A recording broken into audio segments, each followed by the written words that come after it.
Bodies are the way in the created world that we act. And God cares not about muscular bodies, but merciful bodies. Not about shapely bodies, but loving, kind, generous, servant bodies. Bodies that get up early and go to bed late, caring for people. Today's culture obsesses over how our bodies look. But what John Piper says here cuts through all of that. I'm Dan Kruver. In this episode of Light and Truth, John Piper helps us see that God's far more interested in merciful, servant-hearted bodies than strong or shapely ones. This message was originally delivered at the Cove in Asheville, North Carolina on July 28, 2007. Let's open our Bibles to Romans 12. So we spent all of our time in our first session pretty much trying to understand the implications of the word therefore in verse 1. I appeal to you, you church in Rome, I appeal to you, therefore, because of what's gone before, there's some roots, there's a foundation. These imperatives are not coming out of nowhere. The lifestyle that I'm going to unfold for you, Paul says, is not made up. It's not an arbitrary lifestyle. These commands follow from something. They're shaped by something. They're empowered by something. They're going somewhere because of where they come from. So don't miss the word therefore in verse 1. I appeal to you therefore, brothers, and then he sums it up with by the mercies of God to, and now starts the things he wants us to do. And they go on, chapter after chapter here, because it really matters that we live a certain way. And the reason it matters is because we are created to show something to the world. God didn't create the world to be incognito. It really bothers me when people say they're going to live their Christian lives and not mention God and not consciously attempt to bring people into the awareness of the God that they love. That really bothers me because He didn't make the world to stay hidden. The heavens are telling what? He goes on display when He creates the world. God is radically God-exalting. He is the most God-exalting person in the universe. The reason this universe exists and you exist in your unique personhood is to put Him on display. So, before you get to the lifestyle of mercy, which is described in this chapter 12, the first thing he focuses on is the lifestyle of worship. Right? Let's read the rest of verse 1. I appeal to you therefore, brothers, by the mercies of God, you've been shown great mercy. Here's what I want you to do. I want you to take your bodies and present them as a living sacrifice, holy and acceptable to God, which is your spiritual worship. So, before he unpacks the Christian life as a life of mercy toward people, he unpacks it as a life of worship toward God. And if we don't get that order right, we will not be merciful people. There are so many do-gooders in the world who think Christianity is about do-goodism. Just doing good things for people as though one could do a good thing for a person without longing for and working for them to come join you in the worship of God through Jesus Christ. There are so many. I've had battles in my own church over this, about what mission to the third world should look like. There are people who believe that you can love people without the design of bringing people to Christ and to worship Christ. Dig them a well. That's all you need to do. That's not all you need to do. Slaking people's thirst on their way to hell is not love if it doesn't design by the meeting of the thirst to awaken a thirst for God and then fill it with Christ. And I said it carefully. I said, if it doesn't involve a design, I don't mean we succeed all the time. That's the reason we were able to work these battles through at my church, because some were hearing me or others say, if you can't get people to believe in Jesus, you should stop digging them wells. That's not what I'm saying. Our love comes back to us sometimes with repentance and worship, and people see our light and give glory to our Father in heaven, Matthew 5:16, and sometimes they don't see it. But you keep loving them anyway, because that's the kind of God you have. So this order, verse 1, present your bodies to God as an act of spiritual worship, is very crucial, that we see this first and not jump straight to the merciful lifestyle.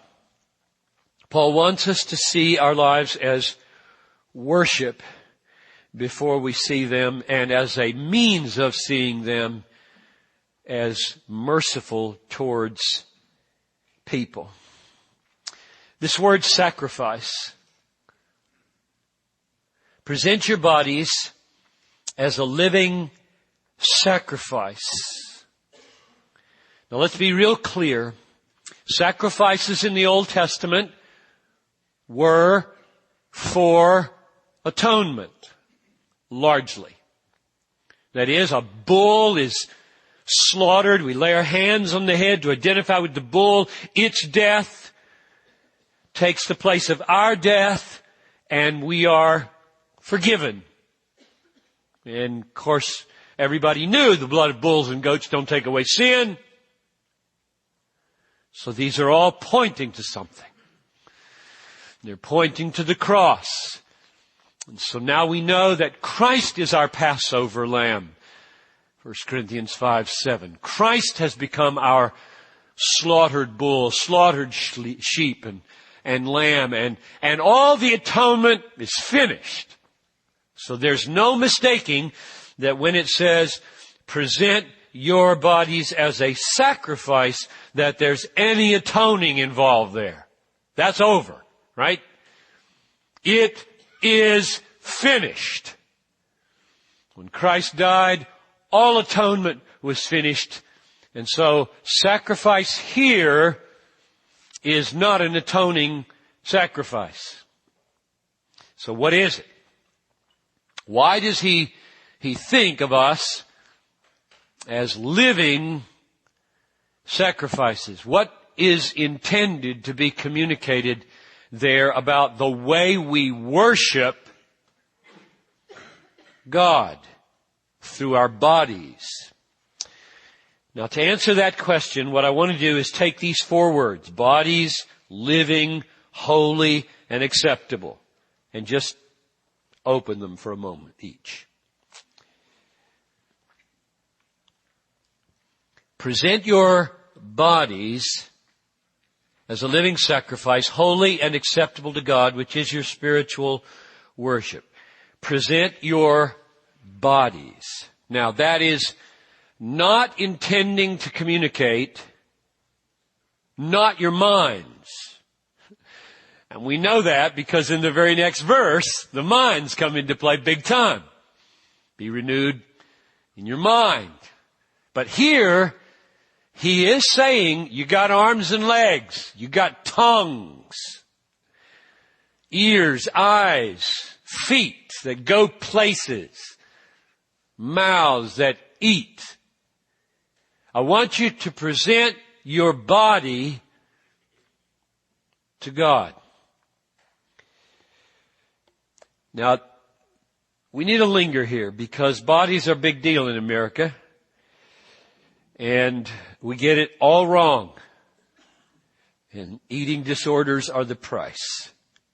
And they are epidemic of all kinds, including boys now, as well as girls. The point of presenting your body to God, this is so obvious, but we just got to say it so that our kids get a right sense of what they have bodies for.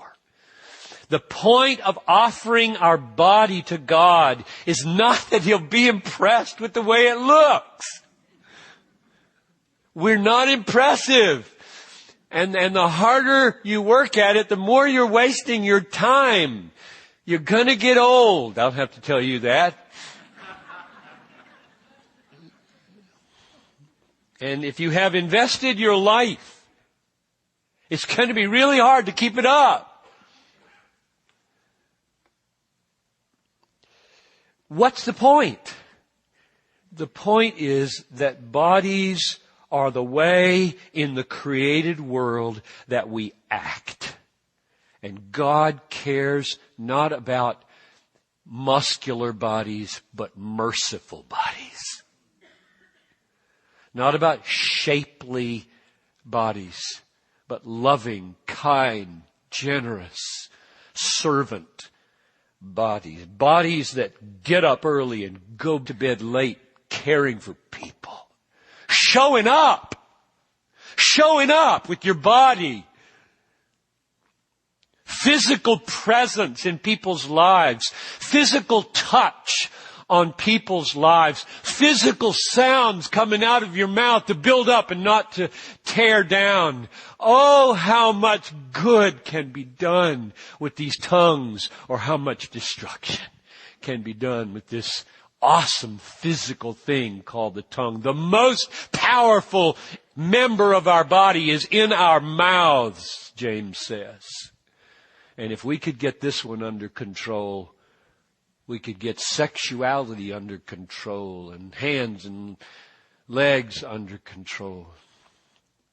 So, bodies matter a lot, but they don't matter for the reason the television and all the advertisements say they matter. They're to be models of mercy, not models for Mademoiselle. You don't have to be the Planet Muscle guy to be of use to God. I just think we need to breed into our children why they have bodies. And just tell them over and over again, God is not mainly designing you to look a certain way, but to do certain things.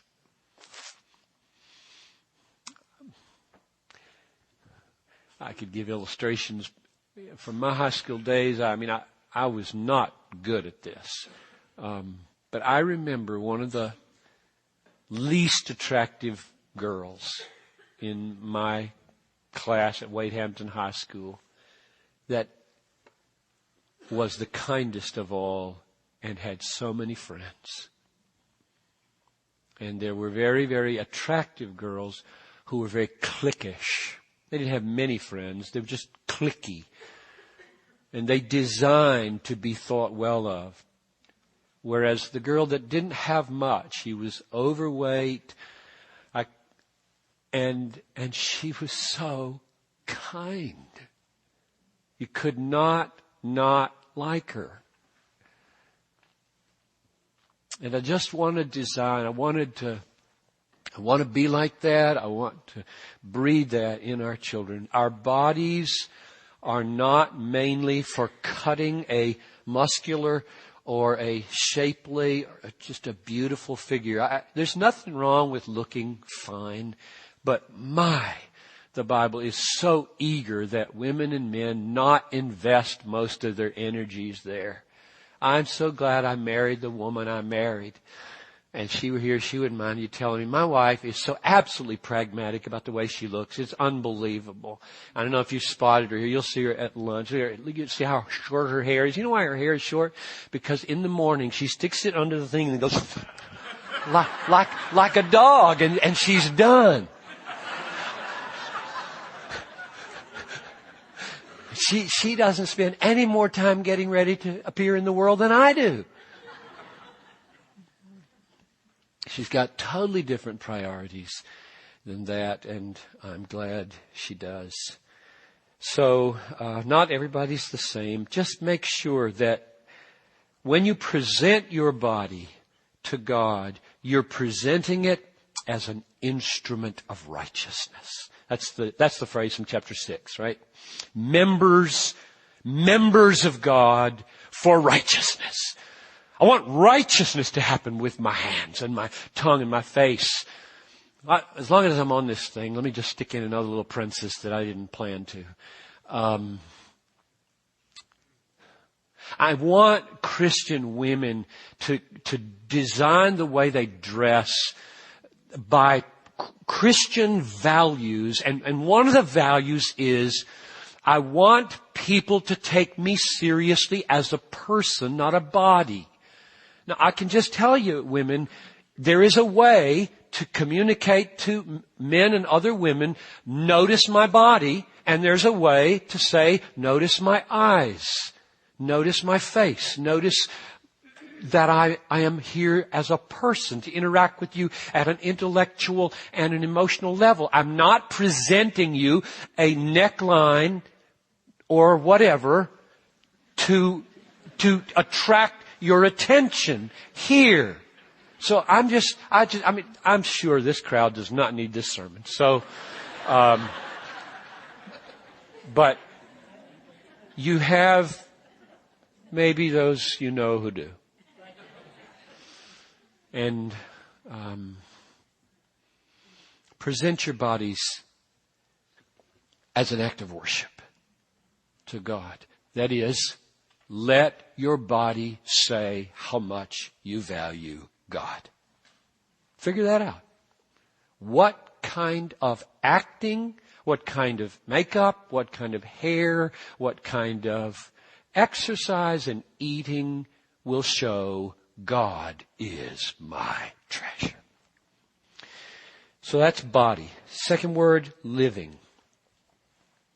Present your bodies as a living sacrifice acceptable to God, which is your spiritual worship. Sacrifices die on the altar. And he says, now be a living one. Which must mean that there's a way to die and be alive. Which should remind you of texts. If any man would come after me, let him deny himself and take up his... What happens on a cross? You die. So we do die. We die to everything in our lives that would diminish the way people think of God. This is about worship. He is on a track to make our lives spiritual acts of worship. So when you think about, I must die, I must sacrifice, I must be alive, and I must die, what you die to is anything that doesn't make God look better. You want to die to that. And be alive in worship. Third word, the word holy. Present your bodies as living sacrifice, holy and acceptable to God, which is your spiritual service of worship. Holy. Another word for holy, I think, in this context would be righteous. Because in chapter 6, it says, verse 13, do not present your members as instruments for unrighteousness, you could say unholiness, But present yourselves to God as those who have been brought from death to life, so you're living, and your members, that's these appendages of ours, your members as instruments of righteousness. So, presenting yourself wholly to God is, I'm using my hands and all the instruments of my body in the service of doing what's right and holy and good in order to make God look beautiful. And lastly, in this little sequence, acceptable to God. What does that add to the word holy? It simply makes God explicit. Acceptable to God. What is acceptable to God? And the answer is, God is acceptable to God. The standard that God has for what's acceptable to Him is Himself. The thing that God values most in the universe is Himself. Otherwise He'd be unrighteous. He'd be a liar, in fact. If He didn't value what was supremely valuable, He would be a liar and saying that something is more valuable than Himself. Which means that when you contemplate what is it about me and in my living sacrifice that He might find acceptable, the answer is anything and everything I think and feel and do that calls attention to His worth. So when you think, I want to be acceptable to God, think, what kinds of things do I think, do I feel, do I do that make Him look valuable to me? Not me valuable to Him. See the irony there? You see the paradox? I want Him to find me, my behavior now in Christ, acceptable so that He approves of the way I'm living. And the way I think about it is what He approves of is Himself reflected in my values. Treasuring God, valuing God, counting God as infinitely worthwhile is what worship is. That's what worship is. And He's after us to do spiritual worship. So God is pleased when He is honored. That is, He's pleased when we worship. So here's the sequence, summing this part up. Verse 1. God displayed His mercy by sending His Son and thus vindicating His own righteousness while He saves sinners, so that He can be both just and the justifier of him who has faith in Jesus. And we then are lavished with mercy because of Christ. We then see that and embrace it. That's called faith. Treasure it. And that's called worship. So now He has shown mercy. We are resting in it, savoring it, and we begin to live out of it with our bodies so that people see He's valuable to us. And His value is seen in the way we don't value other things and value Him, and it shapes our whole lifestyle so that He's constantly being shown to be the supremely valuable one to us, and other things that look valuable to the world are fading back into the background. People are seeing that and they are being drawn to His value. That's the sequence. He shows His value in being merciful to us. We see it, begin to enjoy it, be satisfied by it, live out of it in valuing Him, and others begin to see that. Thank you for listening to this episode of Light and Truth, where we are committed to providing God-centered preaching to help you see Christ clearly and treasure Him truly. I'm your host, Dan Kruver. On our next episode, John Piper continues our 13-part series Transformed by Mercy, with a message titled, In But Not Of the World. I hope you'll join us. For more resources, visit desiringgod.org.